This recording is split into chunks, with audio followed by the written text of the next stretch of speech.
केंद्र की मोदी सरकार के द्वारा लगातार रोजगार मेले का आयोजन किया जा रहा है और इसका मकसद सिर्फ और सिर्फ यही है कि बेरोजगारों को अधिक से अधिक नियोजन के साथ एम्प्लॉयमेंट के साथ जोड़ा जाए।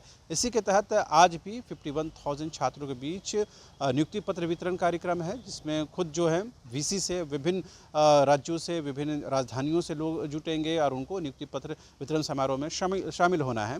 इस वक्त हम मौजूद हैं राजधानी रांची के सीसीएल सभागार परिसर में और यहीं पर मुख्य कार्यक्रम होगा। वहाँ की तैयारियों का आप थोड़ा जायज़ा ले सकते हैं कि अभी कार्यक्रम की तैयारियाँ चल रही हैं। दोपहर के बाद से जो है वो कार्यक्रम शुरू होगा। तमाम जगह आप देखेंगे प्रधानमंत्री नरेंद्र मोदी की जो तस्वीर लगी हुई है उसमें साफ साफ अंकित है कि रोजगार मेला है और इसका पर्पस ये है कि युवा शक्ति के सामर्थ्य साथ विकसित भारत का निर्माण करना है, यानी युवाओं का यूटिलाइजेशन प्रॉपर तरीके से हो ताकि जो भारत जो है वो डेवलप स्टेट में शामिल हो सके।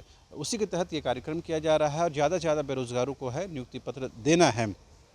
तमाम जो आप देखेंगे उनके पोस्टर लगे हुए हैं और तमाम जो छात्रों के आने का सिलसिला भी थोड़ी देर में शुरू होगा। इससे पहले भी रोज़गार मेला का आयोजन किया गया था जिसमें बड़ी संख्या में रेलवे में जॉब ऑफ़र किए गए थे। इस बार विभिन्न विभागों में विभिन्न प्रदेशों में और विभिन्न निकायों में ये जो है रोज़गार मिलेंगे और इसका पर्पस कहीं ना कहीं है कि जो एक एम्प्लॉयमेंट का जो कमिटमेंट था केंद्र सरकार का, उस कमिटमेंट को पूरा किया जाए। अब बात अगर झारखंड की करें तो झारखंड की हेमंत सोरेन सरकार भी इसी कमिटमेंट और इसी प्रतिबद्धता के साथ सत्ता में आई है कि वो रोज़गार के साथ ज़्यादा से ज़्यादा युवाओं को जोड़ेगी। लेकिन सरकार के भी 4 साल कमोबेश होने वाले हैं और अब तक रोजगार का जो कमिटमेंट है वो अप टू मार्क नहीं रहा है। ये सरकार भी जानती है और सरकार का इसके पीछे तर्क ये है कि 2 साल के कोरोना काल की वजह से जो विकास कार्य हैं वो बाधित रहे हैं। सरकार का जो फोकस रहा है वो कोरोना से निपटने में रहा है, लिहाजा थोड़ी इसमें देरी हुई है। लेकिन अब जिस तरह से मुख्यमंत्री हेमंत सोरेन का सरकार का जो कार्यक्रम है, आपकी योजना आपकी सरकार आपके द्वार कार्यक्रम, इस कार्यक्रम में आपने सुना होगा कि मुख्यमंत्री लगातार जेपीएससी का जिक्र करते हैं, जेएसएससी का जिक्र करते हैं, बेरोजगार नौजवानों का जिक्र करते हैं, रोज़गार सृजन की बात करते हैं, एम्प्लॉयमेंट जनरेशन की बात करते हैं, सरकार के तरफ से मिलने वाले फिनेंशियल एड की बात करते हैं।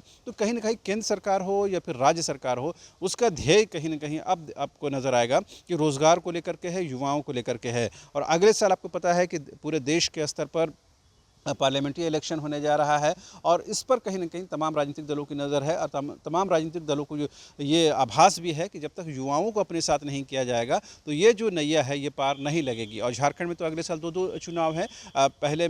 पहले 6 माही के अंदर आप सुना होगा कि जो पार्लियामेंट्री इलेक्शन है वो प्रक्रिया संपन्न हो जाएगी और फिर नवंबर दिसंबर में जो है वो असेंबली इलेक्शन होगा। तो जाहिर सी बात है राज्य सरकार के लिए तो 2 तलवार की धार है और दोनों तलवार की धार को पार करना है। लिहाजा यूथ पर, बेरोजगारों पर और झारखंड के युवाओं पर फोकस है और कोशिश इस बात की है कि उसे अपनी तरफ माइल किया जाए, उसे अपनी तरफ आकर्षित किया जाए और उसके बहाने उस परिवार को भी अपनी तरफ आकर्षित किया जाए। इसी के तहत राज्य सरकार भी काम कर रही है और केंद्र सरकार भी अपनी कमिटमेंट को पूरा करती हुई नजर आ रही है, क्योंकि अगले साल केंद्र सरकार को जो है पार्लियामेंट्री इलेक्शन फेस करना है, पूरे देश के स्तर पर जनमत बनाना है, वोट अपनी तरफ लेना है। तो जाहिर सी बात है कोशिश इसी बात की है कि यूथ को अपनी तरफ आकर्षित करके उस पूरे फैमिली को, उस परिवार को अपनी तरफ किया जाए। क्योंकि एक परिवार में अगर एक सरकारी नौकरी होल्डर कोई होता है तो उस परिवार की जो सॉफ्ट कॉर्नर है उस सरकार के साथ जुड़ती है, उस जनप्रतिनिधित्व के साथ जुड़ती है और उस